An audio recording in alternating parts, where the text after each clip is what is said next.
হচ্ছে জুলাই হত্যাকাণ্ডের যে বিচার, সেই বিচারে কি অগ্রগতি হয়েছে সেটা জানতে চান অনেকে। আর এটা হচ্ছে আমরা যে বলেছিলাম গায়েবী মামলা প্রত্যাহার করব, প্লাস আপনার সাইবার সিকিউরিটি অ্যাক্টের যে মামলাগুলো ছিল সেই মামলা প্রত্যাহার করব, সেই ব্যাপারে কোনো অগ্রগতি হয়েছে কিনা এটাও কেউ জানতে চান। প্রথমেই আপনাদের বলি, আপনারা দেখবেন একটা কমন অভিযোগ হচ্ছে আন্তর্জাতিক অপরাধ আদালতে জুলাই হত্যাকাণ্ড সংক্রান্ত যে মামলাগুলা, সেই মামলার বিচার কার্যে কোনো অগ্রগতি দৃশ্যমান হচ্ছে না। এই ধরনের অভিযোগ, এই ধরনের মানে অসন্তুষ্টির কথা অনেকে বলেন।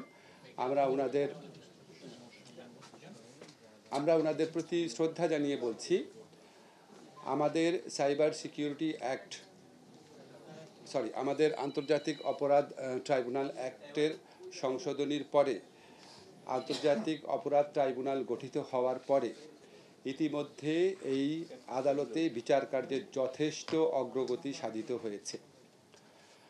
আপনাদের মনে আছে এই আদালত পরিপূর্ণভাবে ফাংশনিং শুরু করেছে 4 মাস আগে। এর মধ্যে এই আদালতে 300টির বেশি অভিযোগ দায়ের করা হয়েছে। আমাদের প্রসিকিউশন টিম যাচাই বাছাই করে 16টি মামলা দায়ের করেছে আনুষ্ঠানিকভাবে। আপনারা আমি কথা বলার সময় একটু কাইন্ডলি চুপ থাকবেন। 300টির উপর অভিযোগ করা হয়েছে। এর মধ্যে আমাদের প্রসিকিউশন টিম যাচাই বাছাই করে 16টি মামলা আনুষ্ঠানিকভাবে দায়ের করেছে। এই 16টি মামলার মধ্যে 4টি মামলার তদন্ত কাজ এই মাসের মধ্যেই শেষ হবে বলে আমরা আশা করি। এরপর চার্জশিট গঠনের মাধ্যমে আনুষ্ঠানিকভাবে বিচার কাজ শুরু হবে। এখন যখন আনুষ্ঠানিকভাবে বিচার কাজ শুরু হয়, ধরেন এই শুরু হওয়ার পর 3 সপ্তাহ সময়, আমাদের আইন অনুযায়ী 3 সপ্তাহ সময় এটা ডিফেন্স টিমকে দিতে হয়। ওনাদের প্রিপেয়ার্ড হওয়ার জন্য 3 সপ্তাহ টাইম ডিফেন্স টিমকে দিতে হয়। তো আমরা আশা করছি এই 3 সপ্তাহ টাইম অতিবাহিত হলে আনুষ্ঠানিকভাবে সাক্ষ্য গ্রহণ যে প্রক্রিয়া, যেটা আপনারা খুব ঘন ঘন দেখবেন, এই সাক্ষ্য গ্রহণ প্রক্রিয়াটা শুরু হবে ঈদের পরপর এপ্রিল মাস থেকে। আপনার মাঝখানে কথা বলতে থাকেন তো আমি খেয়ে হারিয়ে ফেলি, আবার বলি কারণ মিসকোট করেন না। একটা হচ্ছে 300টির উপর অভিযোগ দায়ের করা হয়েছে। আমাদের এখানে প্রসিকিউশন অফিস যাচাই বাছাই করে 16টি মামলা দায়ের করেছে। 4টি মামলার তদন্ত কাজ এ মাসে সম্পন্ন হচ্ছে। এরপর চার্জশিট গঠন করার মাধ্যমে আনুষ্ঠানিকভাবে বিচার কাজ শুরু হবে।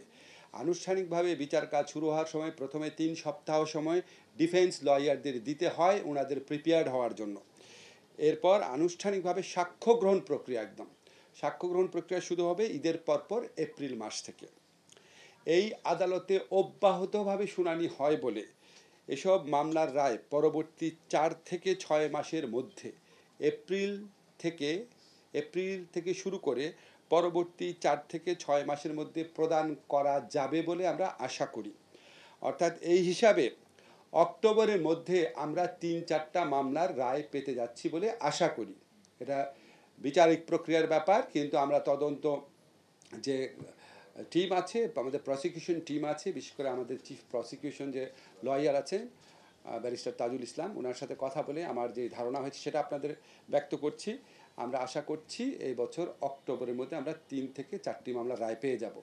এই সমস্ত মামলায় সাবেক প্রধানমন্ত্রী শেখ হাসিনা সহ আওয়ামী লীগের শীর্ষস্থানীয় নেতৃবৃন্দ এবং শীর্ষস্থানীয় কিছু পুলিশ এবং প্রশাসনিক কর্মকর্তা এই সমস্ত মামলায় আসামি হিসাবে রয়েছেন, যে 3-4টা মামলার কথা আপনাদেরকে বললাম।